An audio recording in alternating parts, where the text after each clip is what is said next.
Praise Lord. पुन्हा एकदा परमेश्वराच्या नावाला धन्यवाद, कारण तो परमेश्वर अद्भुत कार्य करत आहे आणि रेव्हरंट मनोज तेलोरे मिनिस्ट्रीज या चॅनलच्याद्वारे हजारो लाखो लोकांपर्यंत परमेश्वराचं वचन पोहोचत आहे आणि रोज अनेक साक्षी परमेश्वराच्या जीवनासाठी होत आहेत. म्हणून सर्व गौरव आपण परमेश्वराला देणार आहोत.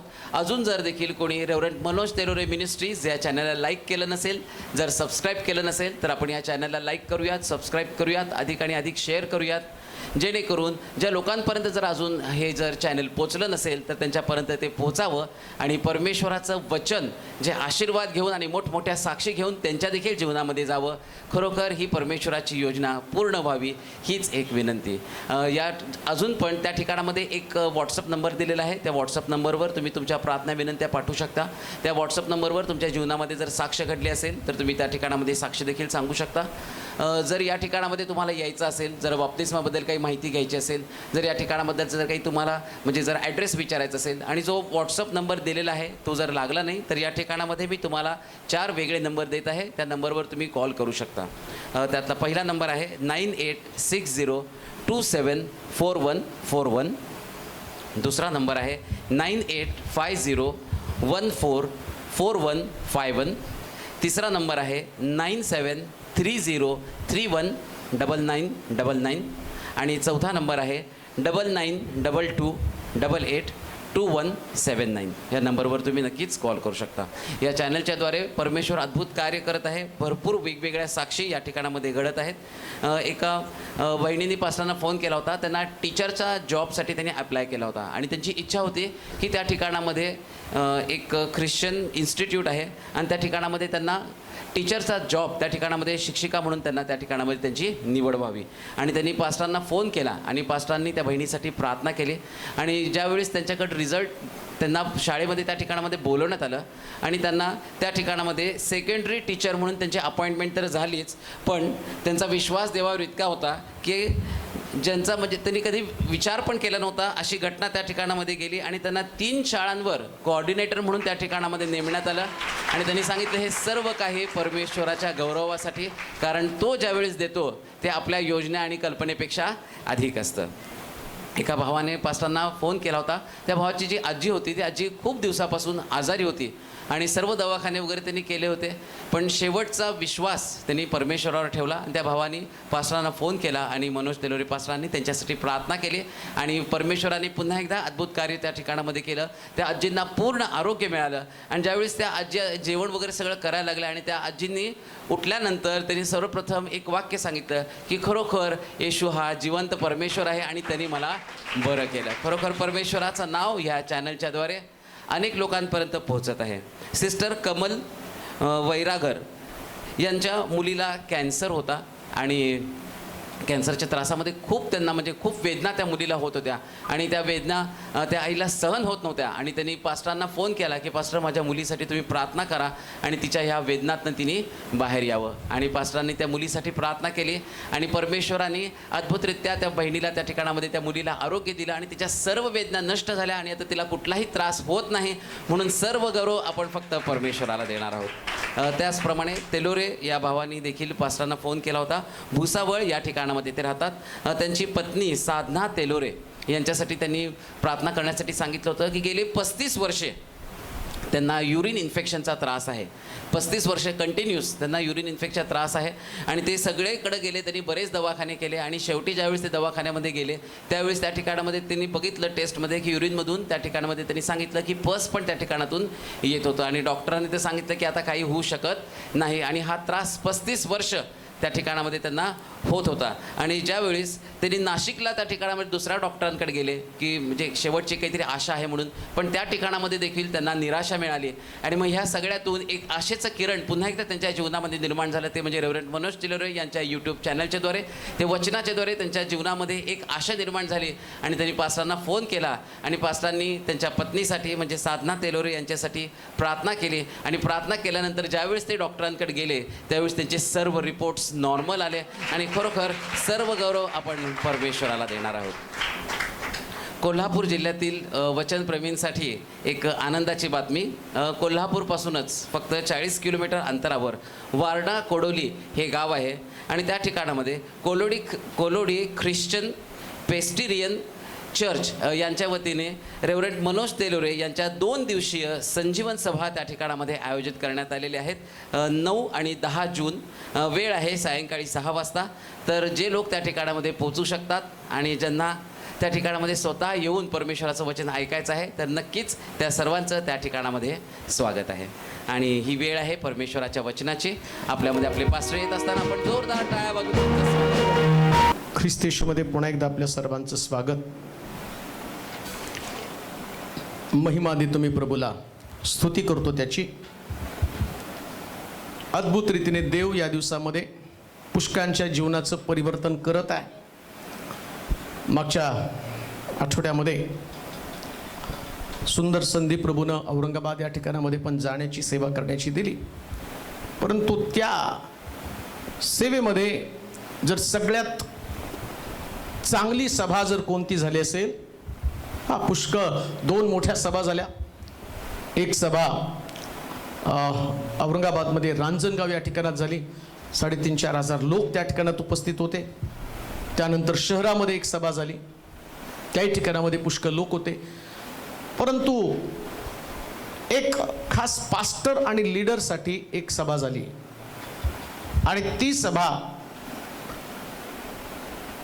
ज्यावेळेस ती सभा संपल्यानंतर काही पाळक लोकांना मी भेटलो. ते म्हटले की आजचं सेशन जर झालं नसतं तर कदाचित आमच्या जीवनामध्ये पुष्कळ निराशा आम्ही अनुभवली आणि त्यामुळं कदाचित आम्ही सेवेपासून दूर गेलो असतो. परंतु आज जे शिक्षण, जे वचन आम्हाला समजलं, जे शिक्षण आम्ही घेतलं आणि याच्याद्वारे पुन्हा एकदा मिनिस्ट्रीमध्ये उभं राहण्यासाठी प्रभूने आम्हाला सहाय्य पुरवलं. ते म्हटलं की हे आम्हाला फार आवश्यक होतं. माणसं देवाकडं आणण्याचं काम सेवक लोक करतात. आत्मे देवाकडे आणले जातात सेवकांच्या द्वारे. म्हणजे एखादा व्यक्ती जर गेला तर सेवक परत आणेल. तो 100 लोक आणेल, 1,00,000 लोक आणेल. मोशेच्या द्वारे 6 लाख लोकांचं नेतृत्व पुरुष स्त्रिया मिळून जर आम्ही बघितलं तर 30 लाख असं म्हणतात. म्हणजे एक सेवक उभा राहिला तर लाखो लोकांचं तारण होतं. सेवक जर माघारी गेला तर मात्र फार मोठं नुकसान मिनिस्ट्रीचं होतं. परंतु मी प्रभूची स्तुती करतो की देवानं या सेवकांना उभं केलं. जवळजवळ 75 पाळक लोक त्या ठिकाणामध्ये त्या पास्टर कॉन्फरन्ससाठी होते आणि संपल्यानंतर मग त्या ठिकाणामध्ये ते पाळक लोक म्हटले होते की पास्टरांशी आम्हाला थोडंसं बोलायचं आहे, कारण आमच्या मनामध्ये काही डाऊट्स आहेत, ते क्लिअर होणं गरजेचं आहे. परंतु ज्यावेळेस ती मीटिंग संपली आणि मग ते म्हटले बोला आता तुम्हाला यांच्याशी काय बोलायचं. ते म्हणले काय बोलायचं, सगळं तर वचनातनं क्लिअर झालेलं आहे. म्हणजे देवाचं वचन जे आहे ना ते सगळ्या प्रश्नांचं उत्तर आहे, सगळ्या प्रश्नांचं उत्तर. अजून एका बहिणीचा कॉल मला काल आला होता. ती म्हटली की माझ्या घरामध्ये कोणी येशूला मानत नाहीत, सगळे येशूच्या विरोधात आहेत, कोणी येशूचा स्वीकार केलेला नाहीये. परंतु मी ज्या ख्रिस्ताची ओळख मला नव्हती, परंतु यूट्यूबच्या चॅनलच्या माध्यमातून मला बायबल काय ते समजलं. शास्त्र किती सोपं आहे, पिता कोण, पुत्र कोण, पवित्र आत्मा कोण, या सगळ्याची जाणीव मला झाली आणि माझा विश्वास देवावरचा मजबूत झाला. आणि मग तिचा लग्नाचा फार मोठा प्रश्न होता की माझं लग्न व्हायला पाहिजे आणि अनेक दिवस ती समस्या तशीच होती. परंतु प्रार्थना केल्यानंतर जास्तीने मला रिक्वेस्ट केली की माझ्या लग्नाची समस्या सुटावी आणि ते म्हणते अवघ्या 2च महिन्यात माझं खूप चांगलं लग्न झालं. देवानं मला एक उत्तम जीवन साथी दिला. म्हणजे एक गोष्ट ध्यानात ठेवा, टेन्शन घेऊ नका लग्नाचं पण, नाही का. बरेच लोक लग्नात जमत नाही म्हणून पाशी घेत, झाल्यावर बी घ्यावीच लागते. थोडंसं जगा, थोडंसं जगा, चांगलं जगा, प्रभूला पसंत पडणारं जीवन जगा. आणि म्हणून आज आम्हाला सगळ्याला देवाच्या जवळ जायचंय. माणसाच्या जवळ गेलं की हताश, निराश. तुम्ही कधी कधी एखाद्या व्यक्तीच्या जवळ गेलं की तुम्हाला असं वाटतं उगाच याच्या समोर आलो, नाही का. तर ती व्यक्ती तुम्हाला निराश करते, डिस्टर्ब करते. तुम्ही तुमचे प्रश्न, तुमच्या समस्या त्यांच्याकडे घेऊन जाता. परंतु तुमच्या पदरामध्ये कधीच चांगलं येत नाही. देवाजवळ जाणं ही प्रत्येकाची गरज आहे. आमेन. प्रत्येकाला वाटतं देवाच्या जवळ जावं.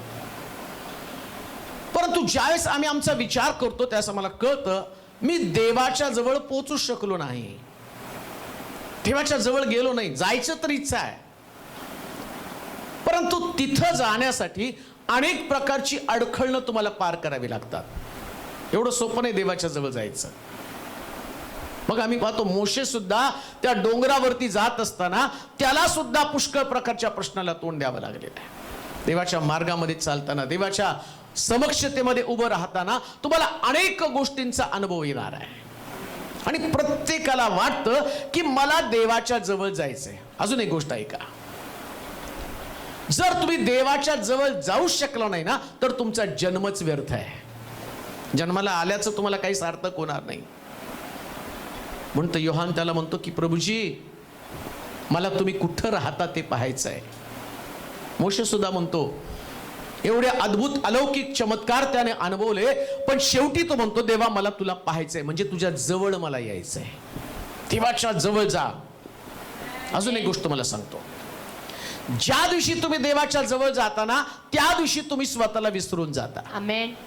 तुमची व्याधी, तुमचे विकार, तुमचे प्रश्न, तुमच्या कटकटी, तुमचे वादविवाद, तुमच्या अडचणी, तुमच्या समस्या, तुम्ही देवाच्या जवळ नसल्या कारणानं या गोष्टी तुम्हाला मोठ्या वाटतात.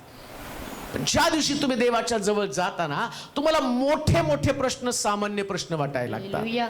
मग देवाच्या जवळ जाण्यासाठी अडखळणं कोणती आहेत, हाच विषयच आहे.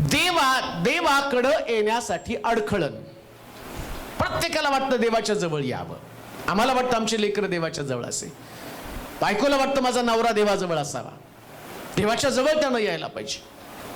मग तुम्हाला वाटतं, तुमच्या पत्नीला वाटतं, तुमच्या पतीला वाटतं, तुमच्या लेकरांना वाटतं आणि तुम्हाला स्वतःला पण वाटतं प्रत्येकानं देवाच्या जवळ यावं, पण त्याला अडखळण आहे. आणि जर तुम्हाला अडखळण कळालं की आपोआप तुम्ही त्या अडखण बाजूला काढणार आहात. अडखण तुम्हाला काढावं लागेल, असंच नाही तुम्हाला तिथं पुढे जाता येणार. कोणी असं म्हटलं की चला माझं अडखण दूर व्हावं म्हणून प्रार्थना करा, फार सोपं आहे.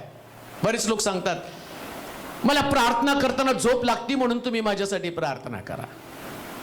झोपतो कोण बाबा? तू. आणि प्रार्थना कोणी करायची? पाळकानं. अडखण तुला माहितीये झोप लागते, मग झोपेवरती तुला विजय मिळवता आला पाहिजे ना. येशूनं पण पाहिलं, शिष्य ज्यावेळेस प्रार्थना करत असताना येशू माघारी आला आणि त्यांनी झोपलेत. मग त्यांनी प्रार्थना केली का? यांना हे देवा यांना शक्ती पुरव आणि यांच्यामध्ये एनर्जी घाल आणि यांना माझ्यावर प्रार्थना. मग ते परत 3दा त्यानं बघितले ते झोपले होते. झोप हे त्यांचं अडखण आहे. समस्या आमच्यामध्ये आहे, आम्हाला आमचं अडखण काढलं पाहिजे, माहिती व्हायला पाहिजे अडखण काय आहे. येशू ख्रिस्त ज्यावेळेस लाजरसला आणि तो मेलेला असताना कबरेकडे गेला आणि त्याला लाजरसला जिवंत करायचं होतं, पण तो काय म्हटलं माहिती का? धोंड तुम्ही बाजूला काढा, माझे शब्द त्याच्यापर्यंत पोचले पाहिजे. अडखळण आहे, मग कोण बाजूला काढणार धोंड? कोण अडखण दूर करणार आहे? तो म्हटलं धोंड तुम्ही बाजूला काढा, तुम्हाला अडखण दूर करावं लागणार आहे. जोपर्यंत तुम्ही अडखण दूर करत नाही तोपर्यंत चमत्कार तुम्हाला अनुभवता येणारच नाही. आता येशू लाजरसला जिवंत करतो म्हणजे त्याने म्हटलं पाहिजे होतं धोंड बाजूला हो, त्याने म्हणायला पाहिजे होतं. जर मेलेला व्यक्ती जिवंत करतो तर तो धोंड पण बाजूला काढू शकला असता. ऐका अजून एक गोष्ट, लाजरसची धोंड त्यानं बाजूला काढली, पण येशू ज्यावेळेस कबरेमध्ये होता आणि त्या कबरेवर पण धोंड होती, त्या कबरीची धोंड मात्र देवदूतांनी येऊन बाजूला सारली. मग लाजरसची कबरीची धोंड त्यांनी का नाही बाजूला सारली? किंवा येशूनं का नाही म्हटलं की धोंड बाजूला हो? येशूची धोंड निघाली, त्याचं कारण आहे लाजरस तो कबरेमध्ये आहे आणि त्याच्या प्रिय लोकांना त्याला कबरेतच ठेवायला आवडतं. पुरावा काय? त्यास येशू ख्रिस्त त्या घरामध्ये आला आणि त्या मरीला म्हटला चला आपण कबरेकडे जाऊ, लाजरसकडे जाऊ. त्यास ती काय म्हटली? तो आता मरून 4 दिवस झाले, आता धोंड बाजूला काढू नका, बाहेर वास येईल त्याचा. बऱ्याच लोकांना धोंड काढायला आवडत नाही, अडखण काढायला आवडत नाही. आणि बायबल काय सांगतं, देवाच्या जवळ आम्हाला जायचं तर धोंड बाजूला काढली पाहिजे, धोंड बाजूला काढायला पाहिजे, अडखळ दूर केली पाहिजे. मग कोणती अडखळ नाहीत जी देवाकडे आम्हाला येऊ देत नाहीत? देवाकडे येण्याचं अडखळ वाचूया. होशेचं पुस्तक 5वा अध्याय आणि त्याचं 4थं वचन. देवाकडे येण्याचं अडखळण कोणतं आहे? कोणत्या कारणामुळे आम्ही देवाच्या जवळ जाऊ शकत नाही, त्या संबंधाने आम्ही पाहणार आहोत. होशेचं पुस्तक 5वा अध्याय आणि त्याचं 4थं वचन.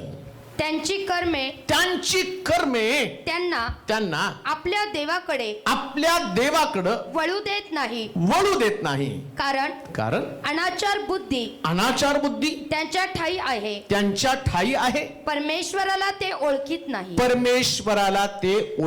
नाही. पहिलीच गोष्ट, का देवाकडे आम्ही जाऊ शकत नाही? कोणतं अडखण? तर शास्त्र काय सांगतं माहिती का? त्यांची कर्म. माणसाला सगळ्यात मोठं अडकण देवाकडे जाण्यासाठी काय असेल तर त्याचं कर्म आहे. मग कोणतं काम आहे, कोणतं कर्म आहे जे देवाकडे तुम्हाला येऊ देत नाहीये?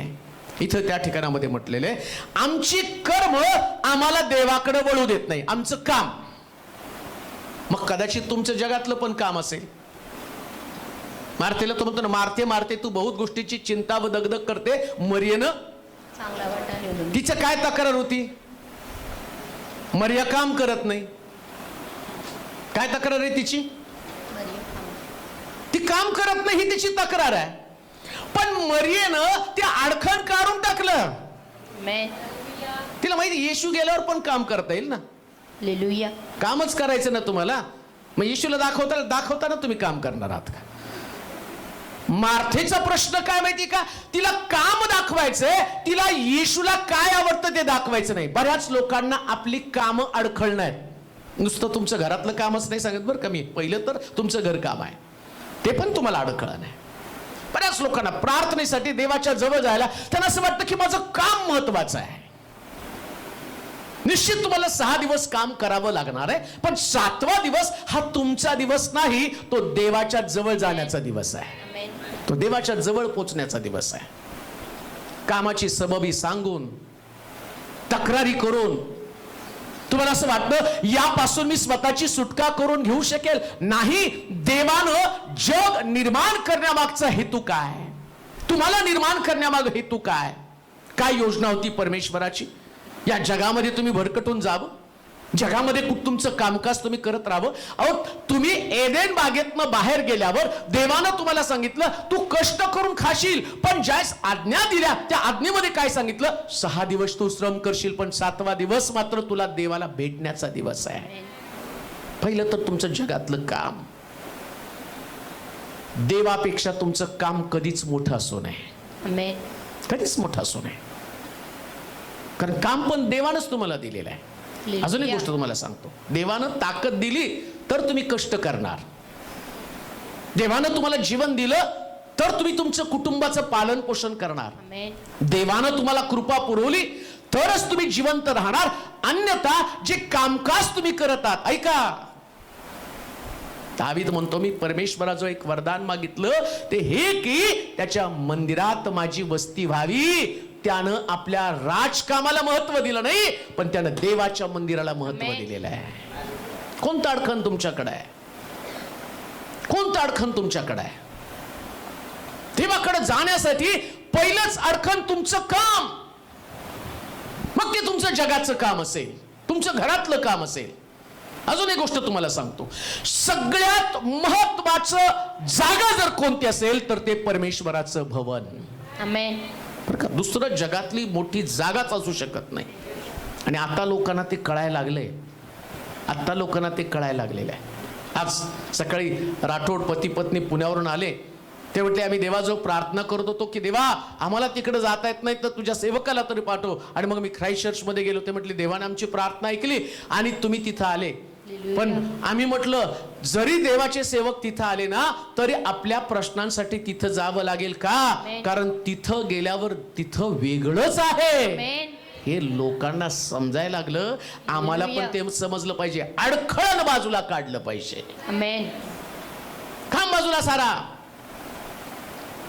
मरियेनं काम बाजूला टाकलं आणि येशूच्या चरणाजवळ येऊन बसले. लक्षात ठेवा, दावीद सुद्धा एवढा मोठा राजा असताना अंगाला राख फासतो, गोंताट नेसतो आणि परमेश्वराच्या मंदिरामध्ये जाऊन त्याची उपासना करतो. जगातलं तुमचं काम. दुसरी गोष्ट वाचूया त्याच्यामधलंच. त्यांची कर्मे त्यांना आपल्या देवाकडे वळू देत नाही. पहिले त्यांचं काम, त्यांना कोणतं काम, मग तुमचं जगातलं काम आहे, कुटुंबाचं काम आहे, नोकरी करता ते काम आहे. हे काम आणि या सबबी देवाकडे चालत नाही. आमेन म्हणाल का? आमेन. नाही, मी कामाला जातो, मग काय उपकार करतो? कामाला जातो म्हणजे काय लय मोठं डोंगर फोडतो का तू? अरे तुला ताकद देवाने दिली म्हणून तू काम करतो. आमेन.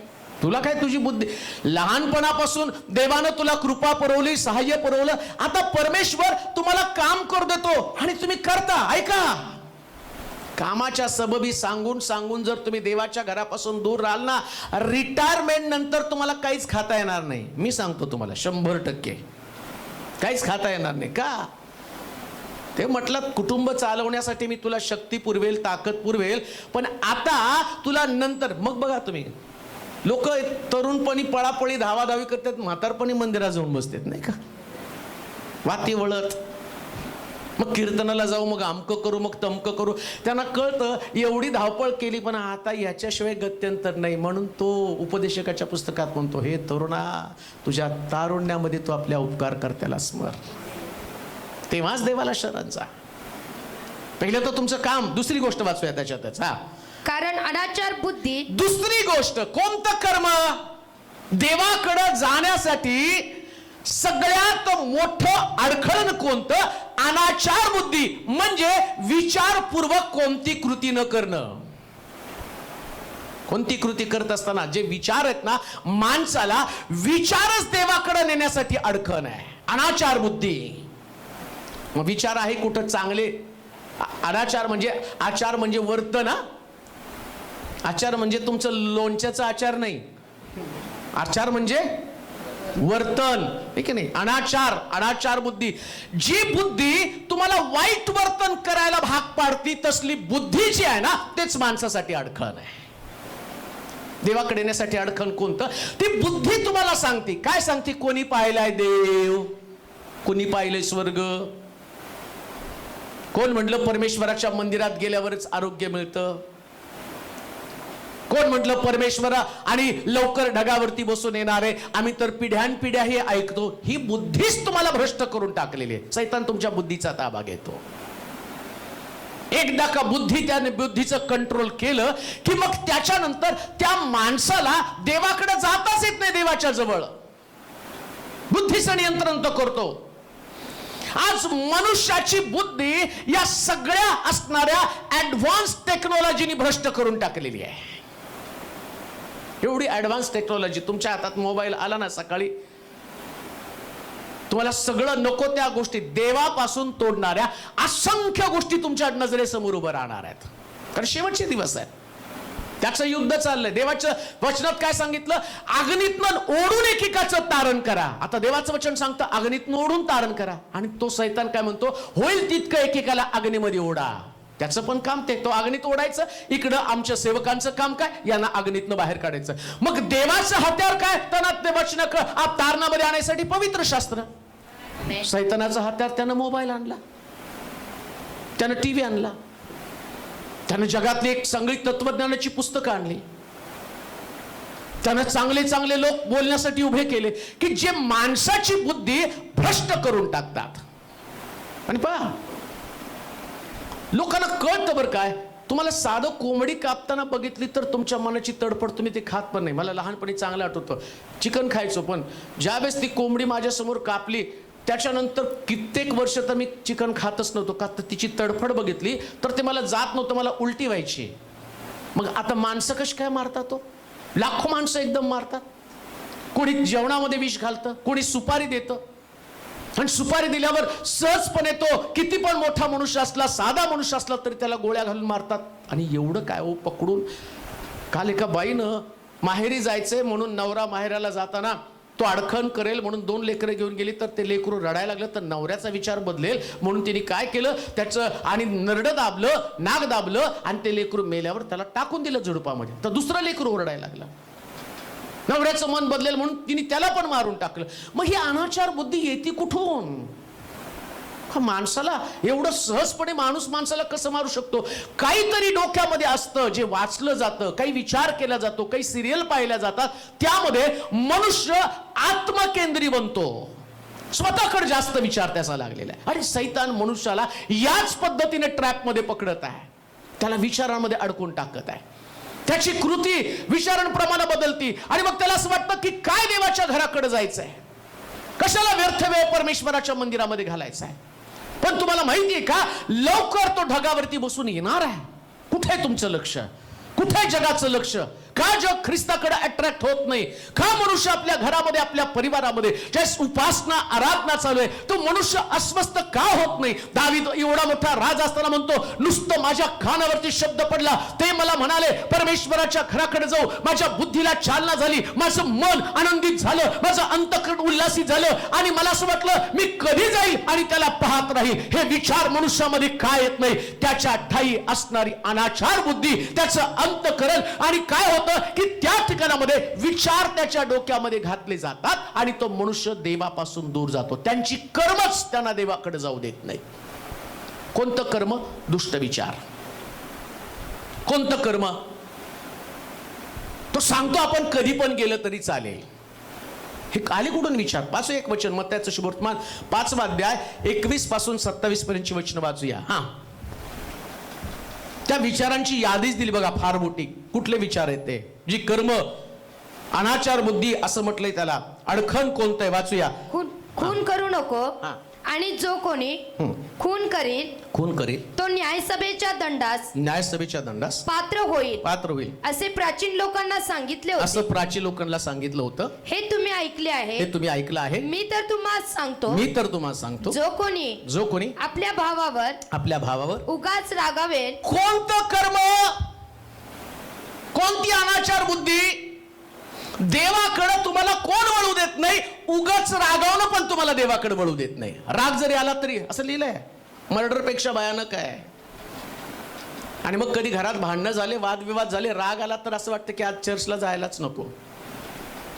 किती प्रॅक्टिकल आहे ना बायबल. आणि बघा तुम्ही, सोमवार ते शुक्रवार पर्यंत घरामध्ये काही गडबड नसती. शनिवार आल्याबरोबर घरात वादाचा प्रसंग निर्माण होतो, कारण त्याला ठाऊक आहे शनिवार नंतर हे रविवारी चर्चला मध्ये जाणारे, यांना डिस्टर्ब केलं पाहिजे. मग शास्त्र काय सांगतं? खून करू नको असं शास्त्रामध्ये सांगितलेलं आहे. खून करू नकोस. पण येशू काय म्हटलं? मी त्याच्या पलीकडे जाऊन तुम्हाला अजून एक गोष्ट सांगतो. काय काय हो? खून करण्यापेक्षा भयानक पातक. वाचा. मी तर तुम्हाला सांगतो, जो कोणी आपल्या भावावर उगाच रागवेल तो न्यायसभेच्या शिक्षेस. जर कोणी आपल्या भावावर, नुसतं भावावर नाही बरं का, नाही तर सिस्टर मोकळ्या, कोणी आपल्या भावावर उगाच रागवेल, भाऊ असेल, बहीण असेल, सासू असेल, सून असेल, मित्र असेल, शेजारी असेल, बॉस असेल, सगळ्यांसाठी. कोणतं कर्म देवाकडे येऊ देत नाही. तुम्ही कोणावर तरी, सैतान काय करतो? फक्त म्हणतो रागाव. का? कारण तुला राग आला तर तू देवाच्या जवळ जाऊ शकणार नाही. तो फार हुशार आहे, धूर्त आहे, फार भयानक आहे. तो डिस्टर्ब करण्याचा प्रयत्न करतो. म्हणून एक गोष्ट ध्यानात ठेवा, कितीही रागाचा प्रसंग आला तरी सुद्धा तुम्हाला देवाच्या घराकडे जायचंय हे तुमच्या लक्षात असलं पाहिजे. मला देवाच्या घराकडे जायचंय. मग तुमचा भाऊ तुम्हाला रागवण्यासाठी प्रेरित करत असेल, तुमच्या कुटुंबातला सदस्य तुम्हाला राग आणण्यासाठी प्रेरित करत असेल, तुम्ही समजायचं की सैतानाचा ट्रॅप आहे, सैतानाची योजना आहे. लक्षात ठेवा, जर देव आहे तर सैतान पण आहे. देव नाही तर सैतान पण नाही. साधी गोष्ट आहे. देव आहे तर काय होतं? आम्ही फक्त देव देव देव देव तेवढा ऐकतो, पण त्याला त्या जो शत्रू आहे ना, म्हणून म्हटलं अडखण तर कळलं पाहिजे ना देवाच्या जवळ जाण्यासाठी. कोणतं अडखण आहे? राग हे फार मोठं अडखण आहे. ते विचारांमध्ये असतं बघा.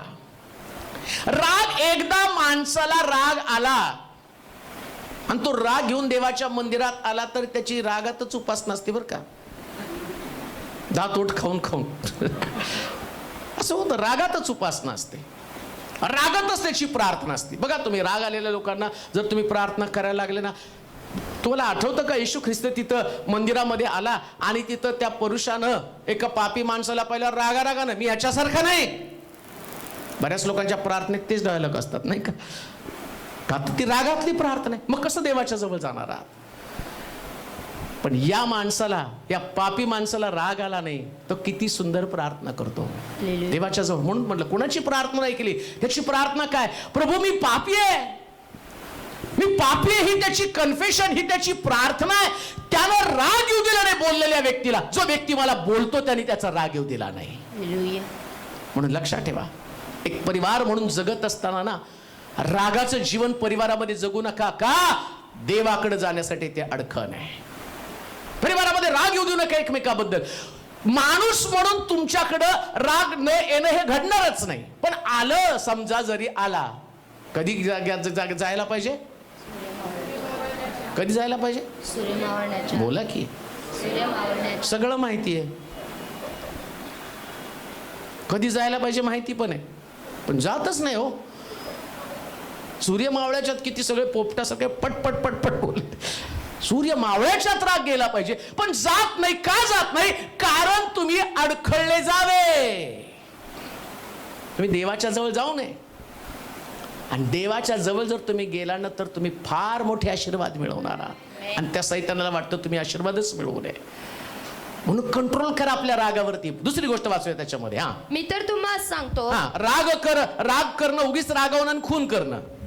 जो कोणी आपल्या भावावर उगाच रागवेल, हा उगाच बर का, म्हणजे असं नाही मग तुम्ही म्हणला आम्ही कसंही नाचतो ना, आमच्यावर रागवू नका. उद्या माझ्याकडेच वचन, पळत साहेब रागवू नका. त्याने काय सांगितलं, कसं रागवू नये, उगाच रागू, म्हणजे चुकीचं केलं तर रागू. देवाच्या वचनात बघायचं ते. नाही तर मग चुकीचं पण तुम्हीच ठरवणार, बरोबर पण तुम्हीच ठरवणार, तुम्हाला कधी रागायचं तुम्हीच ठरवणार. जे बिब्लिकली आहे, जे शास्त्रात सांगितलं, येशू ख्रिस्त रागावला. कधी रागावला? माझ्या पित्याच्या घराला प्रार्थनागृह म्हणतील त्याला, तुम्ही त्याला काय केलं, लुटारूंची गुहा. म्हणजे रागव, पाळकाला रागवायचा. मंदिर जर लुटारूंची गुहा झाली तर आसूड नुसतं घेऊन नाही, चांगले सटकून काढलं पाहिजे. पण परिवारामध्ये नाही. परिवारामध्ये आम्ही सगळेजण कसे आहोत, उगाच कुणी कोणावरती रागवू नये, उगाच रागवू नये. पुन्हा तुम्हाला सांगतो, क्लेरिफिकेशन मला देणं गरजेचं आहे. समजा एखादी गोष्ट चुकीची करत असेल तर रागवणं तुमचा हक्क आहे. पण जर एखादी व्यक्ती काही कारण नसताना, आम्ही म्हणतो ना, याचं तोंड बघितलं की मला राग येतो, प्रॉब्लेम त्याच्या तोंडात नाही, प्रॉब्लेम तुझ्या तोंडात आहे. कशाला राग येतो? कारण काय तुला राग येण्याचं? त्याने काय तुझं गोडं मारले?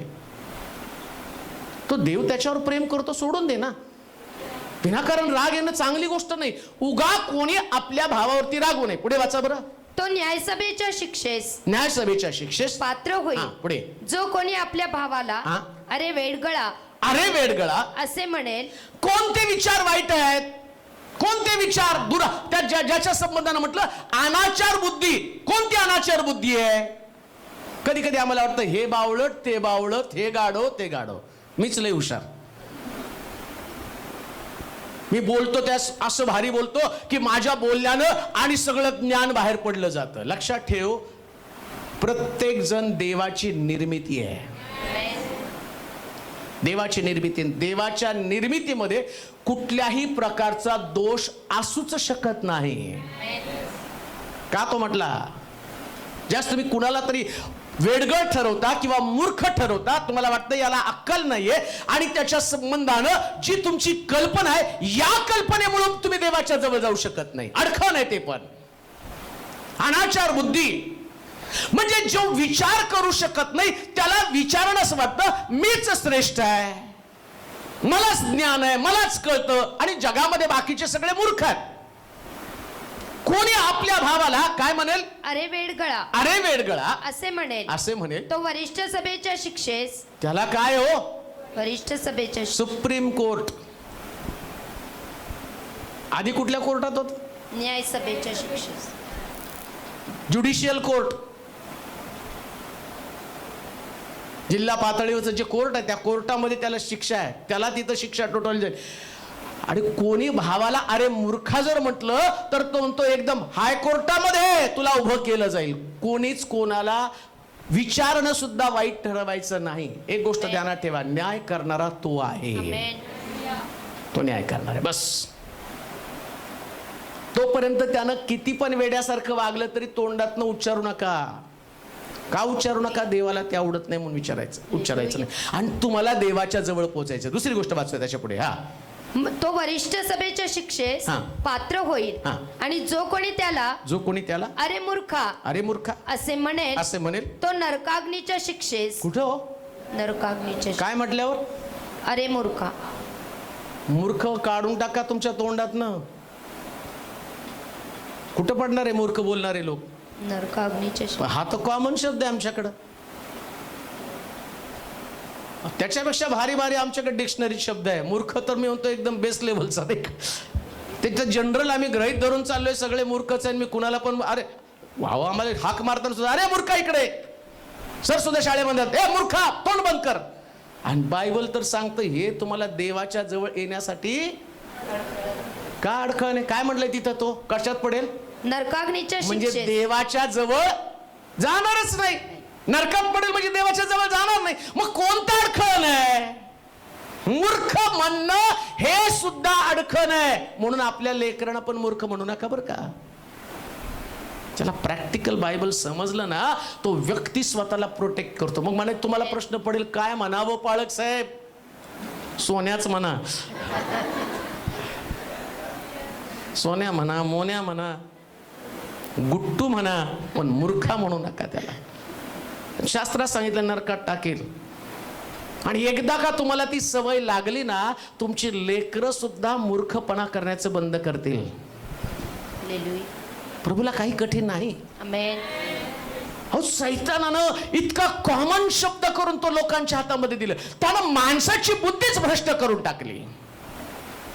तो जनरल गोष्टी करून टाकल्या. आम्हाला कळत पण नाही या जनरल गोष्टी आम्हाला नरकाकडे घेऊन चाललेल्या आहेत. आम्हाला देवासमोर देवाच्या जवळ जाण्यासाठी प्रतिबंध करत आहे. तो म्हणतो त्यांची कर्मच त्यांना देवाजवळ देत नाही, त्यांचं बोलणंच त्यांना देवाजवळ देत नाही. साध्या शब्दानं आम्ही देवापासून दूर चाललेलो आहे. या साध्या शब्दानं आमचं आत्मिक जीवन आणि ते उतरणीस लागलेलं आहे. आमच्या आत्मिक जीवनाचा ऱ्हास होत आहे. देवाच्या जवळ जायचं तर हा मूर्ख शब्द पण काढून टाकला पाहिजे. पुढे वाचा. जो कोणी त्याला अरे मूर्ख असे म्हणेल तो नरकाग्नीच्या शिक्षेस पात्र होईल. यास्तव तू आपले दान अर्पिण्यास. आता पहा अजून एक अडखण सांगितलेले आहे. वेदीजवळ आणीत असता. पहिली अनाचार बुद्धी म्हणजे याच्यामध्ये आम्ही पाहिलं मूर्ख म्हणणं, रागावणं उगेच हे सगळं. आणि त्याच्या संबंधानं म्हटलं हे आमच्या डोक्यामधले विचार आहेत. या विचारानं आम्ही काय करतो? देवाजवळ जाऊ शकत नाही. हा पहिला मुद्दा. आणि त्याच्यात तुम्ही टायटल लिहा अनाचार बुद्धी. आता दुसरा मुद्दा काय तुम्हाला त्या ठिकाणामध्ये का कोणती गोष्ट तुम्हाला देवापासून दूर नेते? वाचूया. यास्तव तू आपले दान अर्पिण्यास वेदीजवळ आणीत असता आपल्या भावाच्या मनात आपल्या विरुद्ध काही आहे असे तुला स्मरण झाले तर तेथेच वेदी पुढे आपले दान तसेच ठेव आणि निघून जा. प्रथम आपल्या भावाबरोबर समेट कर मग येऊन आपले दान अर्पण कर. आता दुसरी गोष्ट मनामध्ये असणारी आडी. कोणती गोष्ट देवाला आणि देवाच्या जवळ तुम्हाला जाण्यापासून अटकाव करते? तो मंदिरात आला, वेदीजवळ यायला लागला, दान कोशामध्ये दान टाकायला लागला. आता दान टाकल्यानंतर ऐका कोणतं दान प्रभू स्वीकार करतो हे पण लक्षात घ्या बरं का. कोणतं दान प्रभू स्वीकार करतो? लाख तुम्ही म्हणत असाल लय मी आणि भारीतलं भारी देवाला दान देते, भारीतलं भारी मी देवाला दान देतो, पण ते दान प्रभू कधी स्वीकारत नाही. मी तर म्हणतो तुमची इन्व्हेस्टमेंटच डेड झाली, तुमचं अर्पण डेड झालं. का? तो अर्पण करण्यापूर्वी मला असं वाटतं मी तुझ्या अर्पणाचा स्वीकार करावा. त्याच्यासाठी जर तुझ्या भावाच्या मनात तुझ्याविषयी, तुमच्या मनात आहे का नाही माहित नाही, पण भावाच्या मनात असंच लिहिलंय ना, काय लिहिले बघा बरं. आपल्या भावाच्या मनात, आपल्या भावाच्या मनात आपल्या विरुद्ध काय आहे. हा, काय होतं माहिती का, कुठं तरी तुम्ही गडबडीने त्याचं मन दुखवलेलं आहे, काहीतरी शब्द तुमच्या मुखातनं गेलेले आहेत आणि तुम्हाला त्या गोष्टीचा पश्चाताप नाही. पण तुम्ही परमेश्वराच्या मंदिरात येता आणि जसं मी पाहतो त्या ज्ञानी लोकांनी आपल्या थैल्या उघडल्या, सोनं, ऊद आणि गंधरस त्याला दिलं. तुमच्या मनामध्ये पण भावना काय, उपासनेचा भाग म्हणून आपलं अर्पण, आपला दशांश देवाला द्यायला पाहिजे. मग तुम्ही ते तुमचं रुटीन आणि तुम्ही देवाची योजना, देवाची इच्छा म्हणून या सगळ्या गोष्टी तुम्ही करत राहता. पण मुख्य भाग काय, हे अर्पण, हा दशांश, याच्यातले आशीर्वाद तर तुम्हाला मिळायला पाहिजेत ना. दशांश देता म्हणजे तुम्ही समृद्ध व्हायला पाहिजे. माझं भांडार समृद्ध असावं म्हणून तुम्ही आपली अर्पण आणि आपला दशांश माझ्या भांडारात तुम्ही आणा आणि परमेश्वर किती चांगलं याचा अनुभव घेऊन पहा. आता तुम्ही दशांश अर्पण देवाच्या भांडारात आणता, पण देवाला वाटतं दशांशाचे सगळे आशीर्वाद, अर्पणातले सगळे आशीर्वाद तुम्हाला द्यावे. ऐका, जसं आम्ही पाहतो या अब्रामानं आपला मुलगा अर्पणाच्या रूपानं वेदीवरती, त्या मोरया डोंगरावरती दिला. त्यास परमेश्वर त्याला म्हटला, हे अर्पण मी मान्य केलं आणि याच्यापासून मी एक मोठं राष्ट्र, आकाशातल्या ताऱ्याप्रमाणे. मग हा आशीर्वाद तुम्हाला का मिळू शकत नाही. अर्पण तर तुम्ही दिलेलं आहे, पण तुमच्याकडे आर्थिक समस्या आहेत, तुम्ही समृद्ध व्हायला पाहिजे. काय घडलं असं, मी शास्त्रातनं तुम्हाला पुरावा देऊन सांगतो. कायनाचं अर्पण देवानं मान्य का केलं नाही. हाबेलानं पण त्याला दिलं, कायनानं पण त्याला दिलं. मग देव पक्षपाती आहे का. त्यानं नियमच दिलेला होता. त्याच्या डोक्यात त्याच्या भावाविषयीची कल्पना होती, त्याचं अंतःकरण आपल्या भावाविषयी नीट नव्हतं. म्हणून ज्यावेळेस त्यानं वेदीवरती अर्पण टाकलं आणि परमेश्वरानं ते अर्पण अमान्य केलं का, कारण परमेश्वर हृदय पारखणारा परमेश्वर आहे, अंतःकरण पारखणारा परमेश्वर आहे. मग त्यानं बघितलं, हा काईन जो आहे ना, तो फक्त माझ्यावर वरपांगी प्रेम करत आहे, शुद्धीकरण त्याचं मनाचं झालेलं नाही. त्यानं आपल्या भावाकडे जाऊन त्या पद्धतीनं, मी तुम्हाला सांगितलं ना, प्रॉब्लेम तुमच्या हृदयात काय आहे हे नाही. हाबेलाच्या मनात काही नव्हतं, पण कायनाच्या मनात कपट होतं ना. म्हणून वेदीकडे येण्याच्या अगोदर कोणतं अडखण आहे, आधी जर आठवलं पाहिजे, अरे माझ्याकडनं कोणाकडं आठवड्यात आता मी चाललो, प्रभोजन गेला, आता चाललो चर्चमध्ये, आता चाललो दान टाकायला, काहीतरी माझ्याकडनं शब्द गेला का ज्याच्यामुळं ते माझ्याशी अबोल आहे आणि माझ्याशी ते नीट बोलत नाही किंवा त्यांना माझ्याविषयी राग येतो. पटकन जाऊन तिथं जायचं आणि सॉरी म्हणायचं, प्रश्न मिटला, संपलं. आणि तिथं आला, तुम्ही सॉरी म्हटला, सगळं काही ठीक झालं आणि तिकडे उपासना करू लागला. उपासनेमध्ये देव आशीर्वादाचा वर्षाव तुमच्यावरती करत असतो. इतकं सुंदर जीवन आहे. हे अडखण आहे, हे अडखण आम्हाला काढलं पाहिजे. काय अडखण काढलं पाहिजे, वाचा बरं ते वचन परत. यास्तव तो आपले दान अर्पिण्यास वेदी जवळ आणीत असता आपल्या भावाच्या मनात आपल्या विरुद्ध काय आहे. पहिल्यांदा येण्याच्या अगोदर, चर्चला येण्याच्या अगोदर तुम्ही जाऊन एकमेकाशी समेट करणं गरजेचंच आहे. कशासाठी माहिती का, कधी कधी म्हणतो त्याला काय किंमत द्यायची. अरे त्याला नाही किंमत द्यायची, ज्याला किंमत द्यायची त्यांनी तुला किंमत द्यावी म्हणून तुला त्याला किंमत द्यायची. आले का लक्षात. तो व्यक्ती कदाचित तितका इम्पॉर्टंट नसेल, पण देवाचं वचन तर महत्वाचं आहे ना. तो व्यक्ती नाही महत्वाचा, कदाचित त्याचा दर्जा पण तो नसेल, तो दर्जा त्याचा नाही, पण तरी सुद्धा आम्ही पाहतो की तुम्हाला तिथं जाऊन तुमच्या परिवारामध्ये असतील तुमच्या, आणि जी गोष्ट तुम्हाला पवित्र आत्मा दाखवत असतो, पहा देवाचा आत्मा तुम्हाला निघतानाच दाखवतो बऱ्याच गोष्टी. आणि पवित्र आत्मा काय नुसतं तुम्हाला अन्य भाषा बोलण्यासाठी नाही आला. आत्म्याच्या द्वारे निष्पन्न होणार प्रीती, शांती, आनंद, ममता, सौम्यता, काय हो, चांगुलपणा आणि चांगुलपणा हाच आहे. कोणता चांगुलपणा आहे.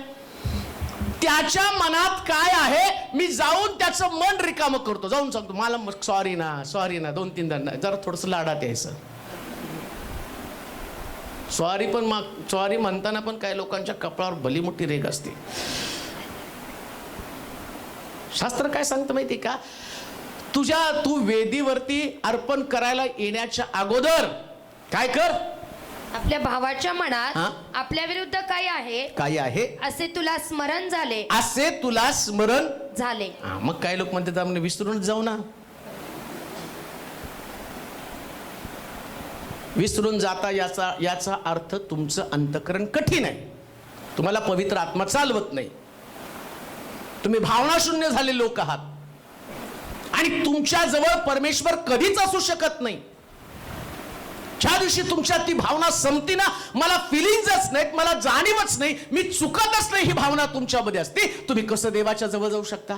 उदया पुत्र काय म्हणतो माहिती का, बाबा मी तुमच्या विरुद्ध व स्वर्गाविरुद्ध पाप केलंय, तुमचा मुलगा म्हणून घेण्याची लायकीचा नाही. आणि मग त्याचा बाप त्याला कवटाळून म्हणतो माझा हरवला तो मला सापडलेला. ही फिलिंग्स, हे जवळ घेण्यासाठी ही भावना आमच्यामध्ये यायला पाहिजे.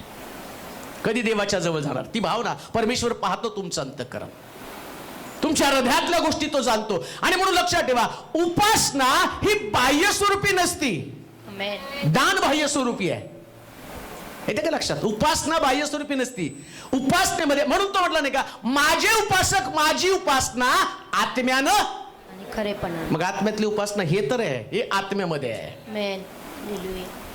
बाहेरून दान टाकणं आहे, बाहेरून हात उंच करणं आहे, बाहेरून नाचणं ना, बाहेरून गीत गाणं, हे सगळं बाह्य स्वरूपी. पण आतमध्ये काय, वाचा बरं काय म्हटलं, तुझ्या अंतःकरणात आपल्या भावाच्या मनात आपल्या विरुद्ध, म्हणजेच अंतःकरणात आपल्या विरुद्ध काय आहे, आपल्या विरुद्ध काय आहे असे तुला स्मरण झालं तर तेथेच वेदी पुढे आपले दान तसेच ठेव आणि निघून जा. प्रथम आपल्या भावाबरोबर समेट कर. काय कर, पहिले समेट कर. म्हणजे समेट नसणं हे सगळ्यात मोठं अडखळण देवाच्या जवळ जाण्यासाठी. म्हणून प्रत्येकाचा प्रत्येकाशी समेट असलाच पाहिजे.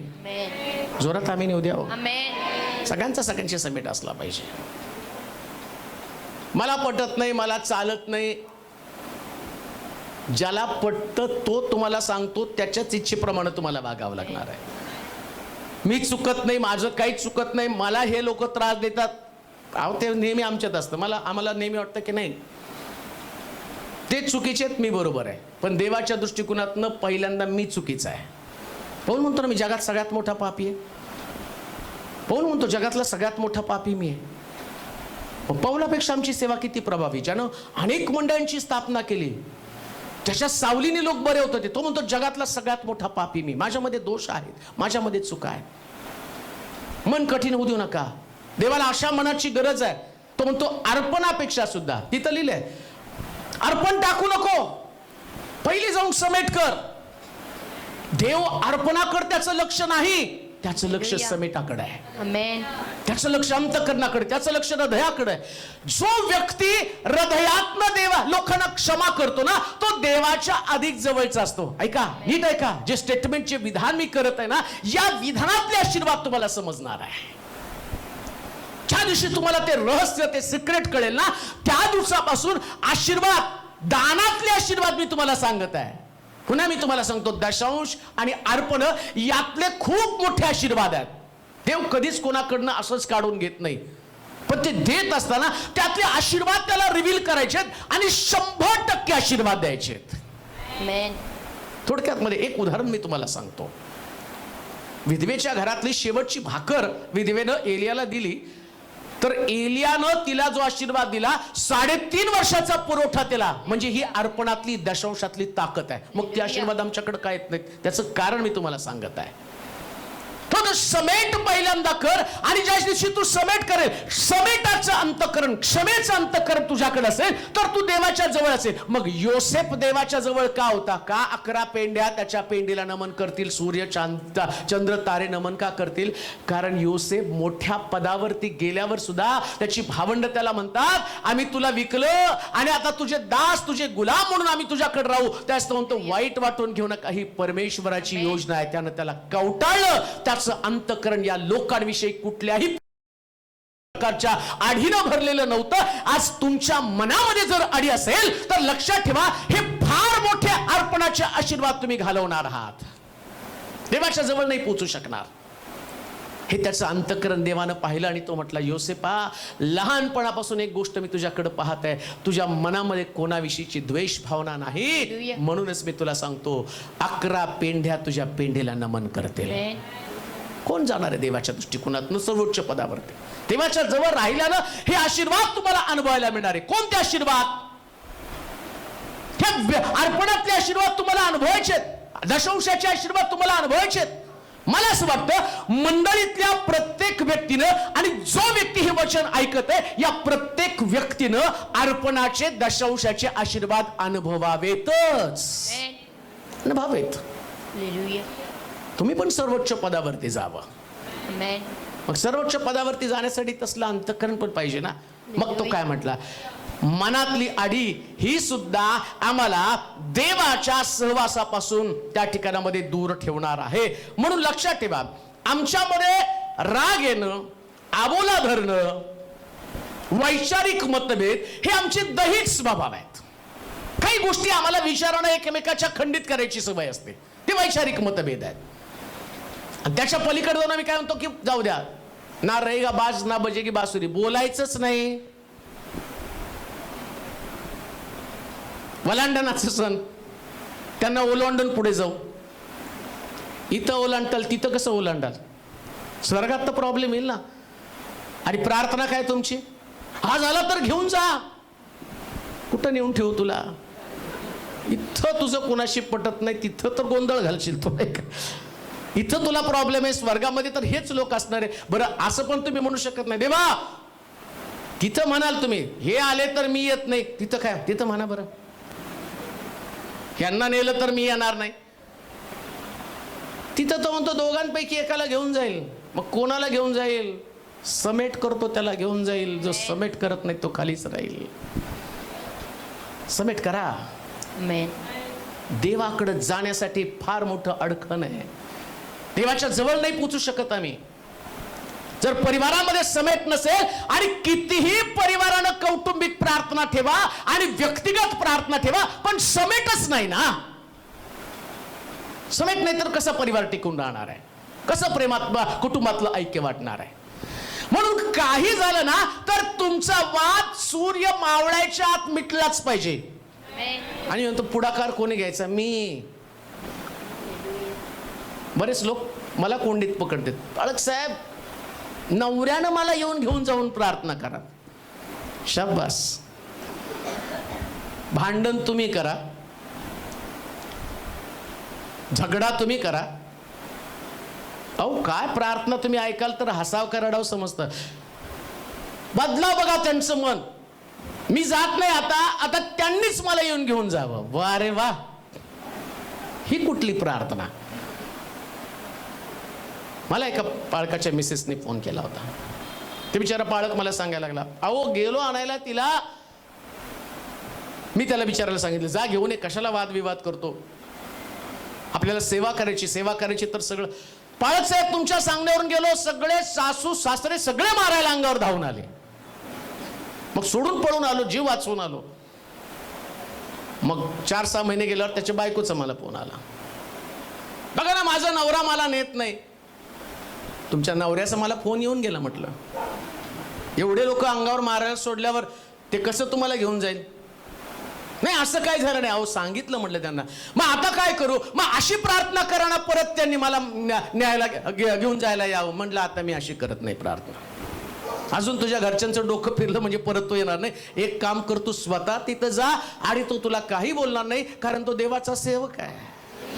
ही समेट असला पाहिजे. Amen. कशाला आडी? सगळे मरणार आहे तो. आणि आडी ठेवून उपयोग तरी काय? रात्री झटकाला आणि सकाळी मेलो तर काय राहणार आहे हो? जीवनामध्ये राहणार तरी काय आहे? कशाला सगळी एवढी शरीराची, जीवनाची, स्थानाची प्रौढी तरी का मिरवायची? हे जीवन आपलं नाही, याच्यावरती स्वामित्वच आपलं Hallelujah. नाही. हे देवाचा श्वास आहे, Amen. प्रभूचा अनुग्रह, प्रभूची कृपा आहे. Hallelujah. रोजच्या दिवसामध्ये लक्षात ठेवा, रोजचा दिवस जगताना असं समजून जगा की हा दिवस माझा शेवटचा दिवस आहे. Hallelujah. त्या दिवशी तुमचं अंतःकरण द्रवलं जाईल, एकमेकाविषयी प्रेम उत्पन्न होईल. आणि सगळ्यात महत्वाची गोष्ट, स्वर्गामध्ये जाण्यासाठी अडखळ आहे, देवाच्या जवळ जाण्यासाठी अडखळ आहे. म्हणून तुमच्या मनामध्ये जर कोणाची अडी असेल ना, तुमचा आत्मिक स्वभाव आल्याशिवाय हे घडू शकत नाही. आत्मिक स्वभाव येऊ द्या. Hallelujah. हा Amen. दैहिक स्वभाव आहे. या दैहिक स्वभावामध्ये प्रॉब्लेम आहे. आत्मिक स्वभाव असेल ना, तर तुमचा आत्मा तुमच्या देहावरती राज्य करेल. आत्म्याला राज्य करू द्या तुमच्या Amen. देहावरती. हे देवासाठी, देवाजवळ जाण्यासाठी हे सुद्धा एक फार मोठं अडखण आहे. 27 वचन वाचा.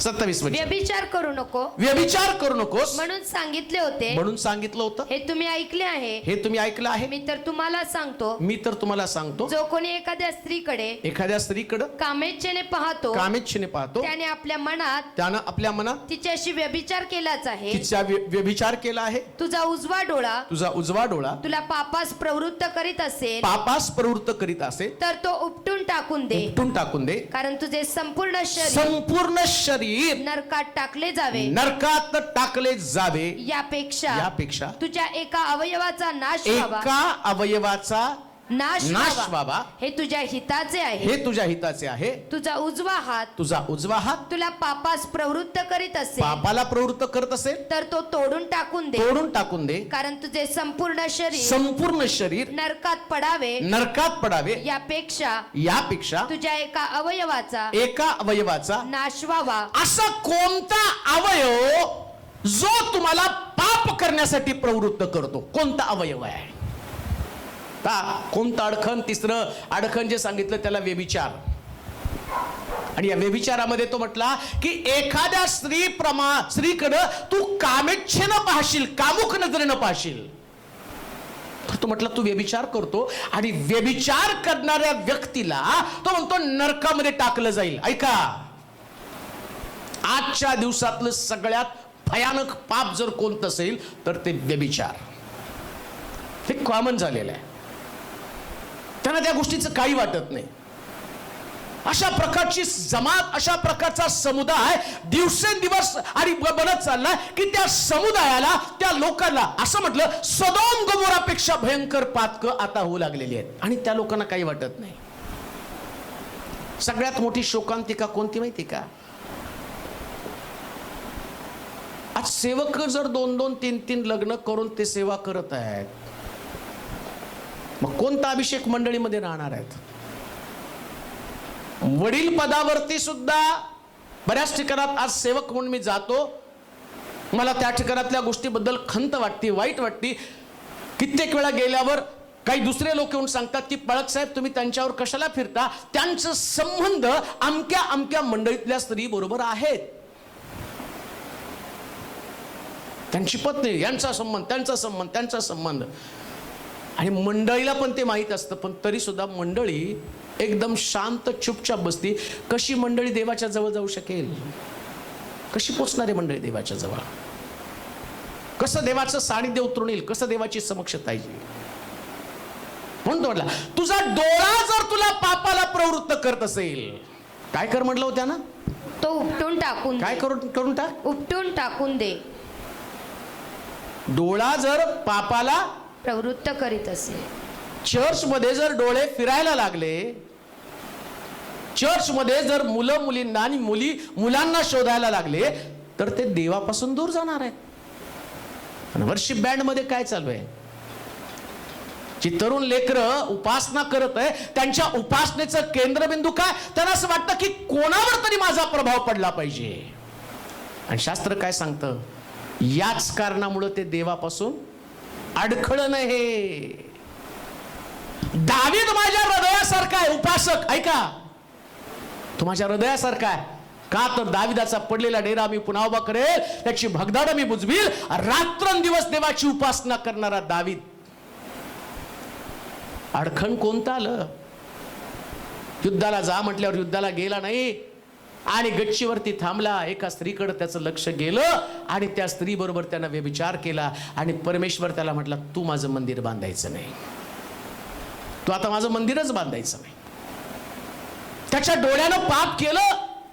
म्हणून उपासना करणाऱ्या उपासकाने, जर तुम्हाला वाटतं उपासनेमध्ये मी देवाच्या अधिक जवळ असलं पाहिजे, मग तुमचं कोणता अवयव तुम्हाला अडखण करत आहे? तो हात जर अडखण करतो ना, तर तुझा हातच तोडून टाक. असंच लिहिलंय ना. काय लिहिलंय? तुझा उजवा डोळा हा? तुला पापास प्रवृत्त करीत असेल, पापाला प्रवृत्त करत असेल तर तो उपटून टाकून काय दे. करून कर? उपटून टाकून. काढून टाक. पुढे तुझा उजवा हात तुला पापास प्रवृत्त करीत असेल, तुझा हात जर तुला त्या मोबाईल मधल्या अश्लील गोष्टी पाहण्यासाठी प्रवृत्त करत असेल, तर तो म्हणतो मोबाईल नाही, हातच तोडून टाक. मोबाईल नंतर तोडतो, परत दुसरा घेशील, पण तू हातच तोडून टाक म्हटलेला आहे. किती भयानक आहे. कोणतं अडखण आहे? कोणतं अडखण आहे? आज लोकांना कळत नाही अडखण कोणतं आहे. ते म्हणतात नाही, हे जनरल आहे आणि देव जनरल नाही, तो स्पेशल आहे. तो म्हणतो मी जसा पवित्र तसे तुम्ही पवित्र असा, तसा मी. डोंगरावरती मोशे तिथं आला ना, पायातल्या वाना बाजूला काढून टाक. जळत्या झुडपातनं त्याला दर्शन दिलं. मोशे, माझ्या समोर उभा राहशील तर तू भस्म होऊन जाशील. पर्वतावर देव बोलत आहे, ऐका. ते बोलत असताना त्या ठिकाणामध्ये देव बोलताना काय म्हटला? एक गोष्ट ध्यानात ठेव, मी आणि तू बोलत असताना लोकांना छावणीच्या बाहेर बोलव, आणि एकाने सुद्धा तुझ्या आणि माझ्यामध्ये येता कामा नये. जर ते येतील आणि त्या पर्वताला, डोंगराला स्पर्श करतील, ते भस्म होऊन जातील. मग पशु असेल, पक्षी असेल, कोणी सुद्धा हात. एवढा देव पवित्र आहे, एवढा देव पवित्र आहे. तो कोणाची गय करत नाही. पशु पक्षी प्राणी यांची गय करत नाही. तुमची गय करेल का? त्याच्या पलीकडे जाऊन सांगतो, हा माझा परमप्रिय पुत्र, याच्याविषयी मी संतुष्ट आहे, असं त्याच्या संबंधानं बोललं. पण ज्या तो गेतशेमनी बागेत स्वतःच्या जगाच्या पापाचा प्याला पिला, तो पाप झाला असं शास्त्रात लिहिलं. आणि देवानं त्याच्यावरती प्रहार केला, त्याला नष्ट करून टाकलं. तो म्हणतो, माझ्या देवा तू माझा त्याग का केला? म्हणजे तुझ्या आणि माझ्यामध्ये कोणतं अडखण आहे? तर ते पाप हे अडखण आहे. त्याच्यामधलं व्यभिचार हे एक फार मोठं अडखण आहे. शुद्ध ठेवा जीवन, विचार शुद्ध ठेवा, चांगल्या विचारनं प्रीत व्हा. लक्षात ठेवा, देव तुमचं शरीर पाहत नाही, विचार पाहतो. इथं लिहिलंय, असंच लिहिलंय ना. काय वाचा बरं? तुझा उजवा डोळा तुला पापास प्रवृत्त करीत असेल, पापास प्रवृत्त करीत असेल, तर तो उपटून टाकून दे. कारण तुझे संपूर्ण शरीर, सगळं शरीर नरकात टाकले जावे, यापेक्षा तुझ्या एका अवयवाचा नाश व्हावा. बुद्धी जर जास्त चालत असेल ना, मतिमंद बना. येते का लक्षात? आमची बुद्धीला चालते, नाही मी देव नाही पटवून देतो, घाल मातीत. देव नाही, आत्ता तू बडबड करशील आणि मरताना मरायला लागलं, बोलव ना पाळकाला, मग तुझी माहिती मलाच करायची. आणि मग मी प्रार्थना, देवा हा आत्मा तुझ्या फेक म्हणून खाली त्याला कबरेत. लय मूर्ख आपल्या अंतःकरणामध्ये म्हणतो देव नाही. कोण म्हणतं देव नाही? मूर्ख. शहाणे म्हणतात का? तर त्याला माहिती हे संपणार आहे, जीवन संपणार आहे. आता तरुण आहे, बघत 25 वर्ष झाले मला इथे येऊन. देवाच्या दयेने अजून धडधाकट आहे. हालेलुया. एवढ्या वर्षामध्ये प्रभूनं कृपा पुरवली. अजून 20-25 वर्षानं सगळा चेहरा सुरकुतलेला असेल, जखड झालेला असेल. मग हे सगळं घडणार आहे, मग अंतिम समय येणार आहे. पण आत्ताच मी माझ्या स्वतःवरती विजय मिळवला. जो अवयव मला देवावर विश्वास ठेवण्यापासून, प्रभूपासून दूर नेतो, त्याला काढून टाकणं याच्यामध्येच माझी भलाई आहे. दुर्लक्षित करा ते. तिसरी गोष्ट, चौथी गोष्ट वाचूया. प्रकटीकरणाचं पुस्तक 21वा अध्याय 8वं वचन. याच्यामध्ये जवळजवळ 3 गोष्टी आहेत, परंतु जेवढ्या होतील तेवढ्या पाहूया. परंतु भेकड विश्वास न ठेवणारे, अमंगळ खून करणारे, विश्वास न ठेवणारे, अमंगळ खून करणारे, जारकर्मी, चेटकी, मूर्तिपूजक व सर्व लबाड माणसे यांच्या वाट्यास अग्नीचे व गंधकाचे म्हणजे त्यांना देवाकडे येण्यासाठी अडखण. अग्निगंधकाचं सरोवर म्हणजे ते देवाकडे येऊ शकणार नाही. कोण येऊ शकणार नाही? पहिलं सांगितले 8व्या वचनामध्ये, वाचा बरं. परंतु भेकड कोण हो? भेकड जे भेकड आहेत ना ते देवाकडे कधीच येऊ शकत नाही.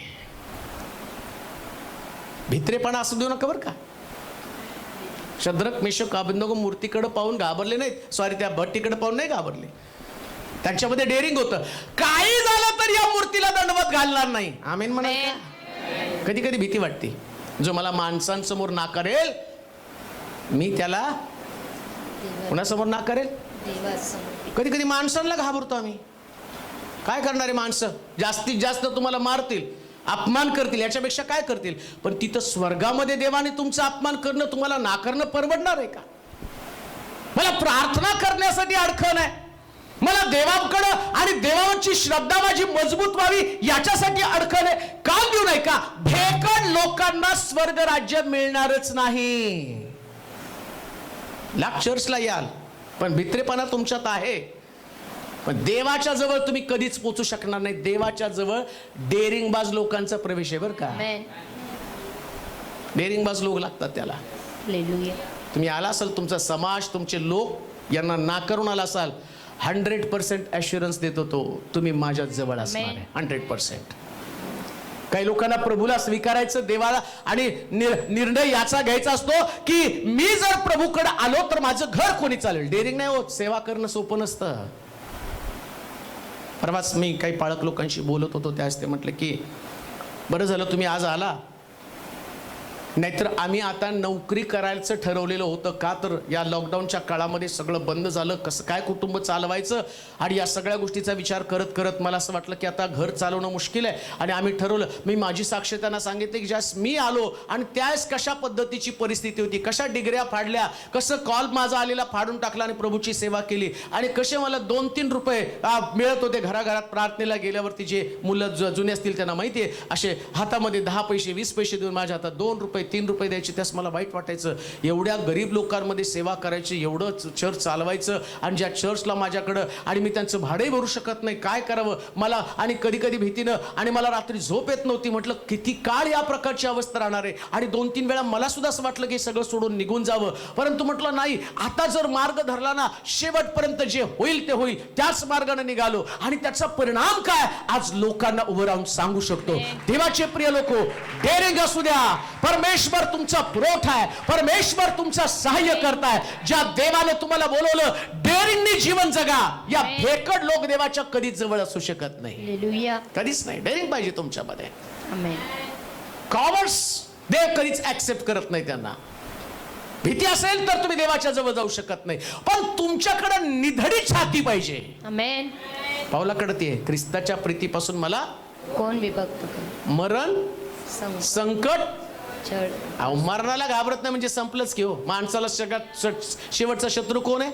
मरण. तो तर त्यालाच घाबरत नाही मी. शेवटचा शत्रू मरणच आहे. याच्यापेक्षा कोणता आहे? मरण, संकट, छळ, उपासमार.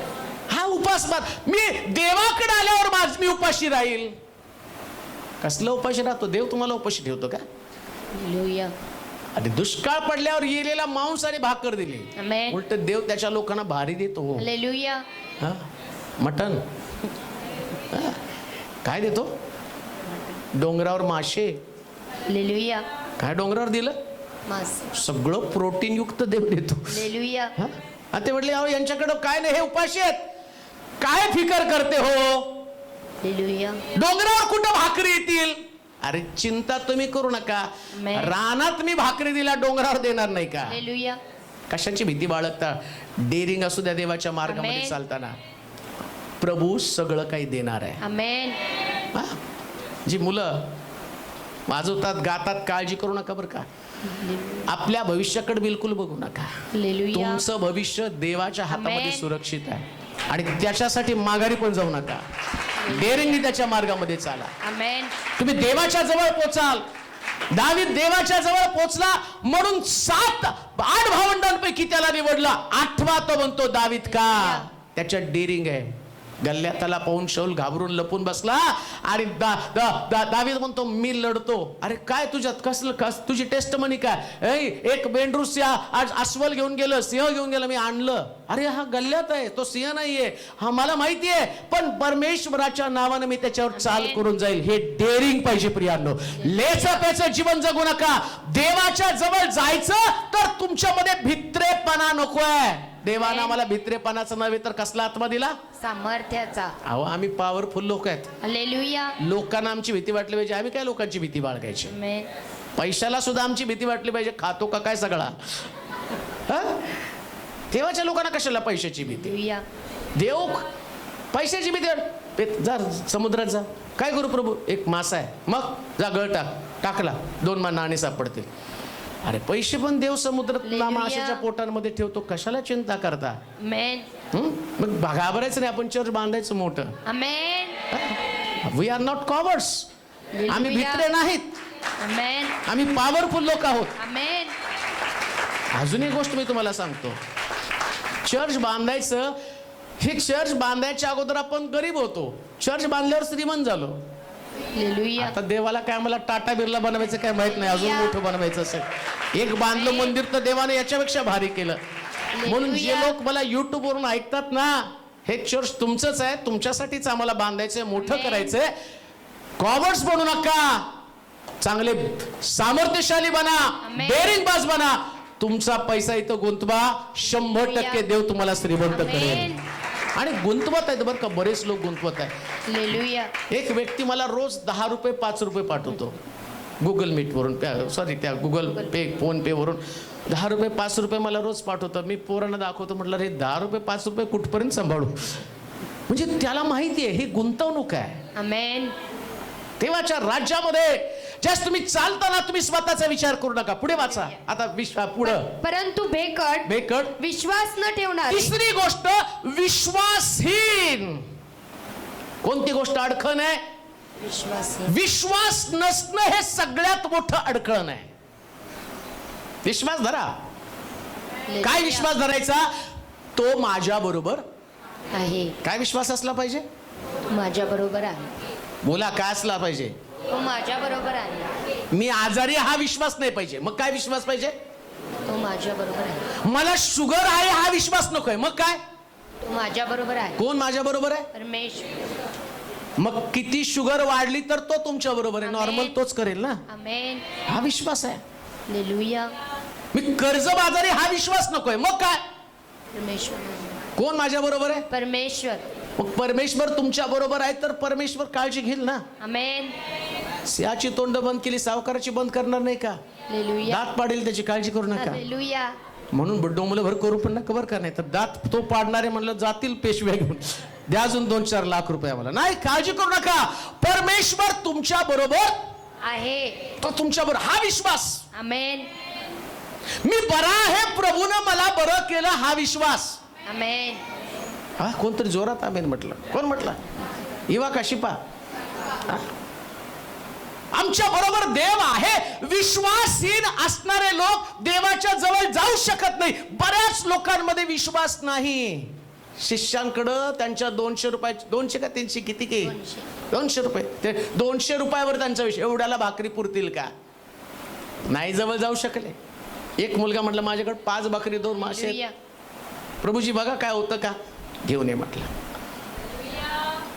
अहो यांनी डेअरिंग करून 4 मासे 4 भाकरी घेऊन आले असते तर इतिहास बदलला असता ना. हालेलुया. एवढे वर्ष सहवासात राहून यांच्यामध्ये विश्वास नाही. पण ज्या मुलानं पहिलीच मीटिंग अटेंड केली, हालेलुया. येशूची पहिलीच मीटिंग, आणि त्या मीटिंगचा प्रभाव एवढा पडला, तो म्हटला, आणि तो मुलगा डबा खायचं विसरला. आपण त्यांच्यावर उपाशी राहिला. 5 भाकरी येशूकडे आणले, 2 मासे येशूकडे आणले. बायबल सांगतात त्यानं एवढं त्या विश्वासाचं शिष्यांचं नाव जोडलं गेलं नाही, पण त्या मुलाचं नाव जोडलं गेलं. याला जवळ जाणं म्हटलेले. हा विश्वास तुमच्यामध्ये असला. तुमची भाकर देऊन टाका. आमेन. येशूच्या स्वाधीन करा तुमची भाकर, तुमचं जीवन, तुमची नोकरी. आमेन. तुम्ही स्वतः येशूच्या स्वाधीन व्हा. आणि एकदा का तुम्ही येशूच्या स्वाधीन झाला तर तुमच्याकडं 12 टोपल्याचे आशीर्वाद राहतील. 3.5 वर्षाचे आशीर्वाद तुमच्याकडे राहतील. आमेन. देवाच्या जवळ येण्यासाठी हेच मोठं अडचण आहे. बऱ्याच लोकांना असं वाटतं काय रविवारी गेल्यावर माझे प्रश्न सुटतील का? येऊच नको, सुटणारच नाही तुझे प्रश्न. रक्तस्रावी स्त्री काय म्हणते, मी जाते आणि त्याच्या वस्त्राच्या गोंड्याला स्पर्श करते आणि बरी होते. हा विश्वास. आमेन. ती जवळ गेली. बाकीचे लोक गर्दी करत होते, त्यांचा धक्का येशूला लागत होता. शिष्य म्हटले नाही का, तो म्हटला कोणीतरी मला स्पर्श केला. काय प्रभूजी एवढी गर्दी, कोणीतरी स्पर्श केला असेल? नाही रे, हे वेगळा स्पर्श आहे. हालेलुया. या स्पर्शामध्ये विश्वास आहे. आमेन. आणि तो म्हटला कोणी? ती बाई म्हटली मी प्रभूजी. हालेलुया. आणि तिचं नाव शास्त्रामध्ये येशूच्या जवळ. हालेलुया. रक्तस्रावी स्त्री बरी झाली. जर तुमच्यामध्ये विश्वास असेल तर तुम्ही देवाच्या जवळ जाल. हे एक तुमच्यासाठी अडखण आहे. एकच गोष्ट वाचूया अजून. अमंगळ, अमंगळ, खून करणारे, खून करणारे, हे तर वाचलं आपण. खून करणारे, अमंगळ वगैरे झाले. जारकर्मी ते पण झालं. चेटकी, चेटकी कोण हो? चेटकी, चेटूक करणारे लोक सुद्धा देवाच्या जवळ जाणार नाही. जातील का? नाही. तुम्ही नसेल करत, पण कोणतरी करत असेल ना टीव्हीत बघणार. कोणाला तर लिंबू टाकायची, बावली टाकायची, टाचण्या टाकायची, बिब्ब टाकायची, हळदी कुंकू सगळं लावून टाकायची सवय. आणि ते म्हणतात आता यांच्या घरात टाकलं ना यांचा पाय तुटेल. नाही तुटणार, तुमचाच तुटेल. हालेलुया. आणि तुम्ही देवाच्या जवळ जा. आणि एक गोष्ट ध्यानात ठेवा, हे करणाऱ्या लोकांची पण भीती तुम्ही बाळगू नका. आमेन. हे चेटूक विद्येची भीती बाळगणारे लोक, म्हणून तर त्यांना कॉवर्ड्स म्हटलं. कोण? आधी ऐकलं ना, भेकड. बऱ्याच लोकांना भेकड. ते काय काय होतं माहिती का? आणि आमच्या घरात लिंबू पडला, आम्हाला ताप आला, देवाच्या जवळ जाणारच नाही. ते लिंबू येशूपेक्षा मोठं आहे का? ती बाहुली येशूपेक्षा मोठी आहे का? सूर्य चंद्र तारे येशूपेक्षा मोठे नाही. आज अमावस्या आहे, आम्हाला त्रास होणार. मग तुम्ही देवाच्या जवळ जाणारच नाही. जगामध्ये जो आहे त्याच्यापेक्षा तुमच्यात आहे तो पॉवरफुल आहे. आमेन. ऐका, कोणतीच गोष्ट तुमच्यावरती प्रभाव टाकू शकत नाही जर तुम्हाला येशूच्या जवळ जायचं. हे सगळं ओलांडून तुम्हाला जावं लागणार आहे. आमेन. दुसरा मार्ग तपासू नका. गंडा दोरा, काही लोकांच्या हातात असतो काळा दोरा, पायामध्ये असतो. कुस्ती असतेच हाडकुळे, पण त्यांना वाटतं बॉडीला नजर लागेल. काय तुझ्या बॉडीला नजर लागणार, काळ्या बेंद्र्या बॉडीला? आणि त्याच्यात तू काळा दोरा बांधला. तुला उगाच वाटतं की मला नजर लागणार आहे. लेकराला पण इथं काळा टिक्का. आणि घरी गेल्यावर त्या मिरच्या ओळून कडकड कडकड कडकड कडकड आमच्या लेकराला नजर लागली. तुमचं लेकरू तुम्हाला तरी बघू वाटतं का? सांगा. कशाला हे देवाच्या जवळ हे अडखण आहे. ज्यास तुम्ही परमेश्वराच्या घरामध्ये येता ना, त्याच्याकडे काळा पिवळा दोरा, काळे मणी, काळा टिक्का काही नाही. स्वच्छ लेकरू देवाच्या घरात आणायचं. का? तुमच्या लेकराला संरक्षण येशूच्या रक्ताचं आहे. हालेलुया. कुणाचं संरक्षण आहे? येशूच्या रक्ताचं. बोला की कुणाचं संरक्षण आहे? येशूच्या रक्ताचं. उगाच मला विचारायचं नाही, पाळक साहेब हे चालतं का? सगळं माहिती असतं, चालत नाही म्हणून मला फोन करत असतील. हे घातलं तर चालतं का, ते घातलं का? तुम्हाला ज्या अर्थी डाऊट आला त्या अर्थी ते चालत नाही. मग माझ्याकडनं काय कन्फर्म करून घेता काय? ते चालत नाही म्हणजे चालत नाही. येशूचं रक्त लाल आहे. आमेन. ते संरक्षण देतं तुम्हाला. आमेन. मग चेटूक करणारे आणि करून घेणारे, चेटकावर विश्वास ठेवणारे लोक हे पण देवाच्या जवळ जाऊ शकत नाही. अडखळण आहे, अडखळण येते. तुमची लेकरं देवाच्या हातात स्वच्छ असू द्या. आमेन म्हणाल का? आमेन. एकदम स्वच्छ. जन्मलेला पावडर लावा, स्नो लावा, लावा की त्याला. जॉन्सन बेबी, जॉन्सन बेबी तेलाने मॉलिश करा, सगळं करा, छान करा एकदम. व काळा टिक्का लावून त्याला दाखवायचं तिथं नाही. आणि मग त्याला नजर लागली. कोणाची नजर लागत नाही, अशी कुठलीच नजर जगात अस्तित्वात नाही. आणि लागली असती तर तुम्हालाच लागली असती.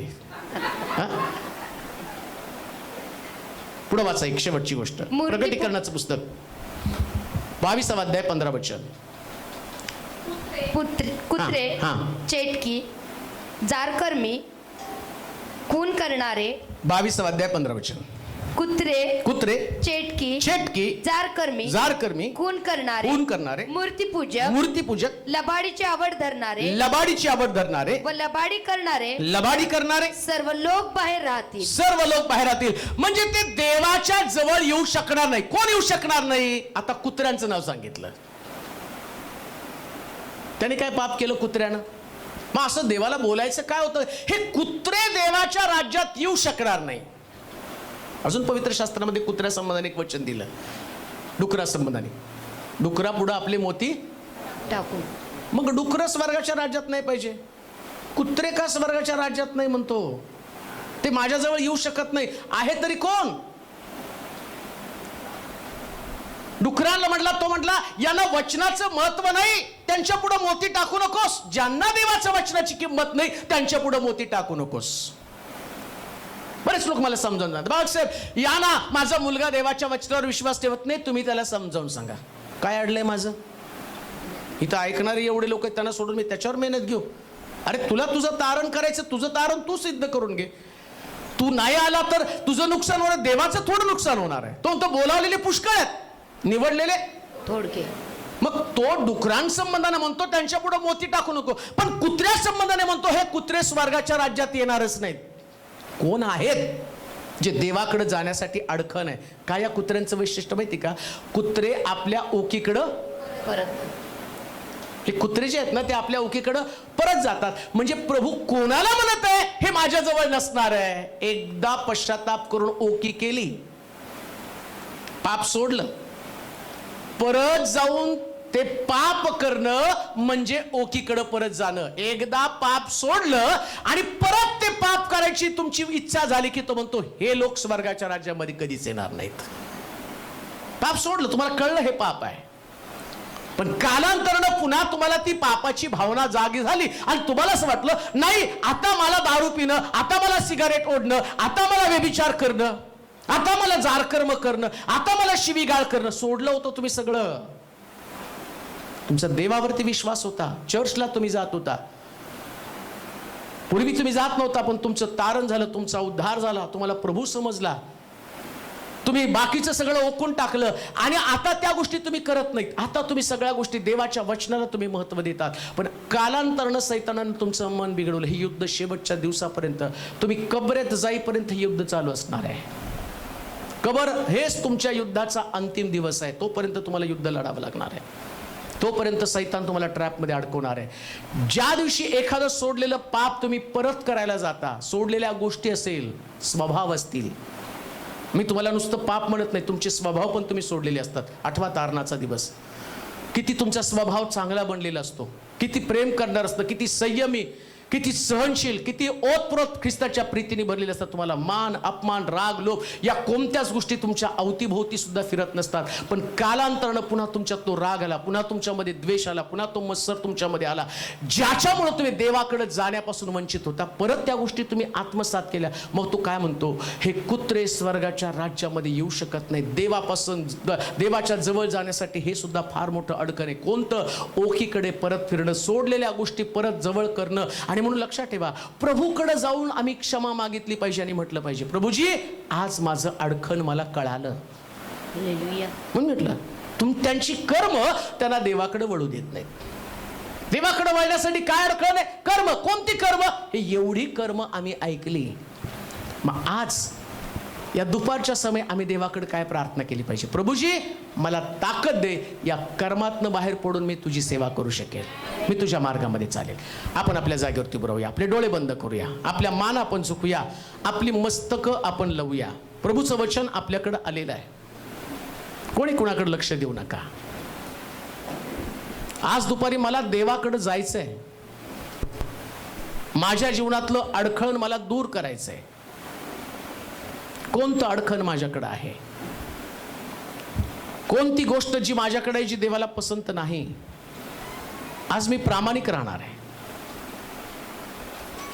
माझं अंतःकरण मी प्रभूसाठी उघडं करणार आहे आणि त्याला म्हणणार की प्रभू मला क्षमा कर.